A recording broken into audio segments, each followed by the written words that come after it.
¿Qué es la impugnación? De acuerdo con el doctor Hernando Davis de Chandía, la impugnación comprende todo medio de ataque a un acto procesal o a un conjunto de ellos, inclusive a todo un proceso, sea en el transcurso del mismo o por otro posterior. Dentro de la impugnación comprende también los medios de impugnación horizontales o también llamados remedios, que, de acuerdo con el doctor Sanmartino Oreguardia, los remedios son los que se interponen contra cualquier acto procesal, siempre que ese no se halle dentro o forme parte de las resoluciones judiciales. Los remedios en el COGEP. Los remedios establecidos en el COGEP en el artículo número 205 son aclaración, ampliación, reforma y revocatoria. De la aclaración. En función del artículo 253 del COGEP, el recurso de aclaración se puede exigir de manera oral en cualquier momento de la audiencia ante una decisión o providencia del juez que haya sido tomada en la misma. La ampliación. Funge cuando el juez no ha resuelto alguno de los puntos establecidos en el debate. Además, cuando el juez se ha olvidado de resolver sobre los frutos o intereses de las cosas. De la reforma. En función del artículo 254 del COGEP, la reforma cabe a todo tipo de providencias. Además, hace referencia a lapsus calami que se pueda tener sobre la presentación de escritos, comúnmente conocidos como errores de tipeo. Mientras que la revocatoria pretende que el mismo órgano jurisdiccional que pronunció el auto de sustanciación lo deje sin efecto y dicte otro en sustitución. Cabe recordar que el auto de sustanciación son las decisiones que se toman en cuanto a trámites de cómo se llevará la audiencia. De la apelación. De acuerdo con el doctor Eduardo Couture, el recurso concedido a un litigante que ha sufrido agravio por la sentencia del juez de interior, juez acuo, para reclamar de ella y obtener su revocación por el juez superior, juez aquem, es el concepto de apelación. La apelación cuenta como un recurso vertical, en donde conforman dos factores. El primero, la naturaleza de tendencia al error, y el segundo, la necesidad de generar un mayor grado de consecuencia jurídica. La materialización del principio del doble conforme es aquel que se muestra dentro de la apelación.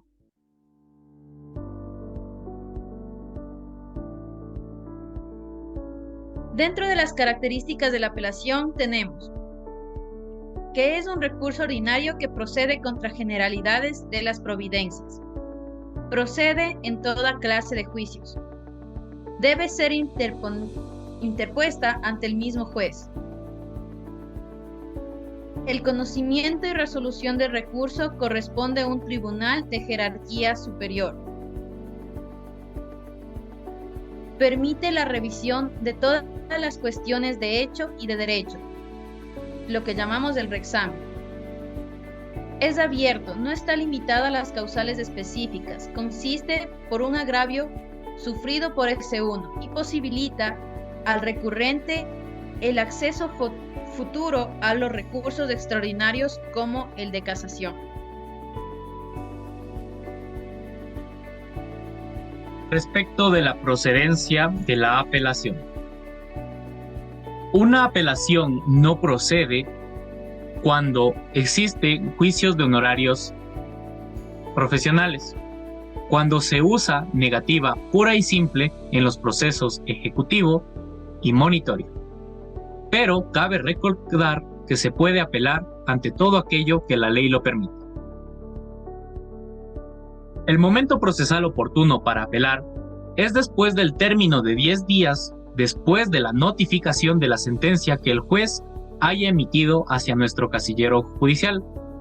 Aquellos 10 días empezarán a correr desde haber llegado la sentencia a nuestro correo electrónico o casillero judicial. De acuerdo al artículo 256, la apelación procede contra las sentencias y los autos interlocutorios dictados dentro de la primera instancia. Cuando hablamos acerca de las sentencias, estas se apelan de manera tanto oral como escrita. Oral, la apelación se hace en la audiencia de forma inmediata, y cuando es escrita, se presenta por escrito dentro del término de 10 días contados a partir de la notificación de la sentencia.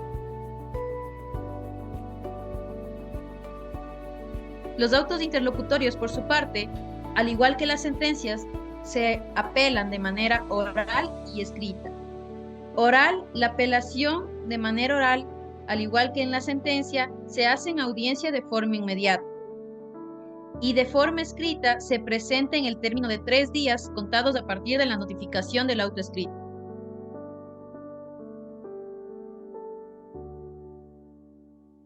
Procedimiento. De acuerdo al artículo 258 del COGEP, con la fundamentación se notifica a la contraparte para que conteste en el término de 3 días. Recordemos que en materia de niñez y adolescencia, el término para contestar será de 5 días. En este término, la contraparte podrá adherirse fundamentalmente al recurso de apelación y el apelante hará valer sus derechos en audiencia. Como vemos en el cuadro, después de apelar a S1, corresponde nuestra fundamentación, que sería a partir del término de 10 días desde la notificación de la sentencia de primera instancia, el cual será presentado ante el juez APO, quien trasladará y notificará a la otra parte, es decir, el vencedor de la sentencia de S1, para que conteste la fundamentación a la apelación, al igual que con la fundamentación en el término de 10 días. El escrito de apelación deberá contener el análisis jurídico y, de acuerdo al tipo de procedimiento, se podrá dar prueba nueva o también la práctica de prueba que quedó pendiente en primera instancia.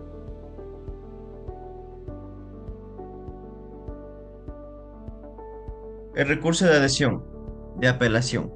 Artículo 263. Si una de las partes apela, la otra podrá adherirse a la apelación en forma motivada y si aquella desiste del recurso, el proceso continuará para la parte que se adhirió. La falta de adhesión al recurso no impide la intervención y la sustanciación de la instancia. La adhesión será sustanciada sea que el apelante desista o no fundamente su apelación, siempre que se sustente la adhesión. Se puede desistir al recurso de apelación. La adhesión al recurso de apelación no requiere de fundamentación.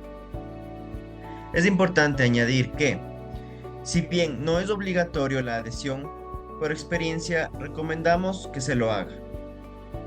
2. Si una de las partes apelantes desiste del recurso, la parte que se adhirió continúa en la sustentación de la apelación. Se entiende que, si no nos adherimos, sí podemos intervenir en la audiencia. Conviene adherirse por cuanto esto garantiza el acceso a los recursos extraordinarios, casación y hecho. La adhesión se sustenta aunque la apelación haya sido retirada, siempre que la adhesión haya sido fundamentada.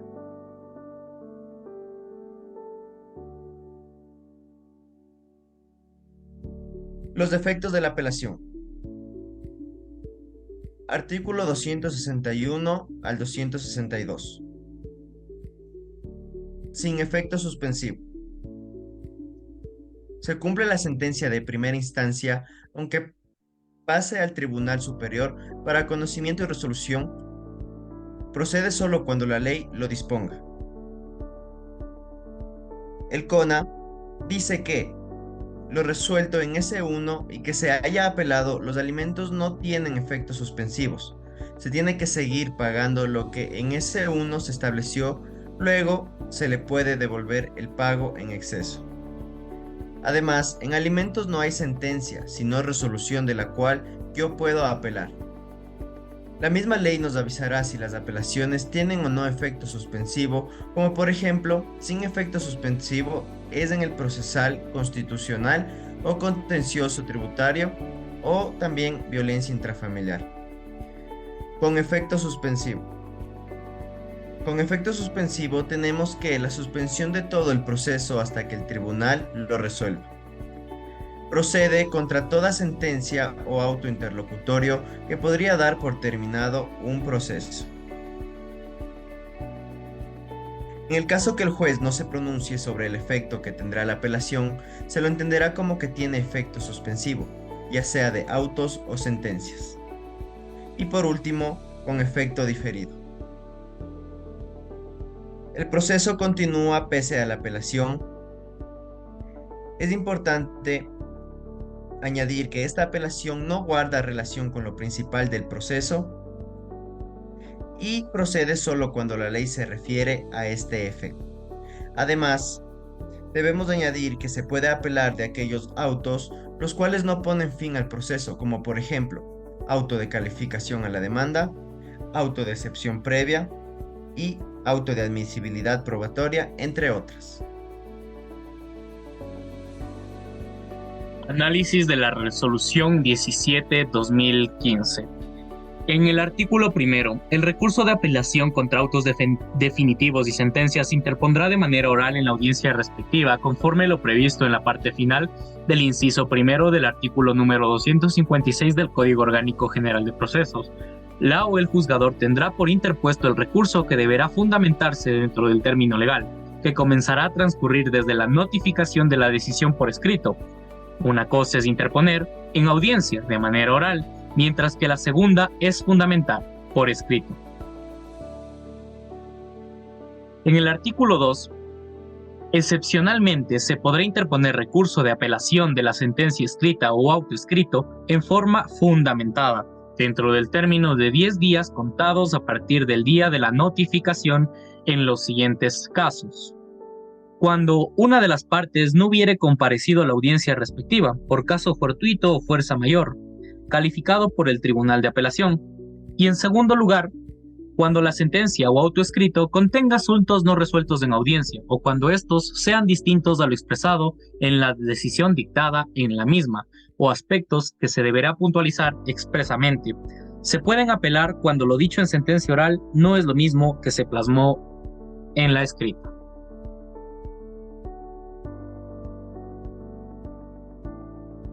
De acuerdo al artículo 3, hablamos del trámite que se da en segunda instancia. El Tribunal de Apelación observará las siguientes reglas. Si se ha planteado la nulidad del proceso, tal cuestión será resuelta en primer lugar. Luego se resolverán los recursos de apelación con efecto diferido.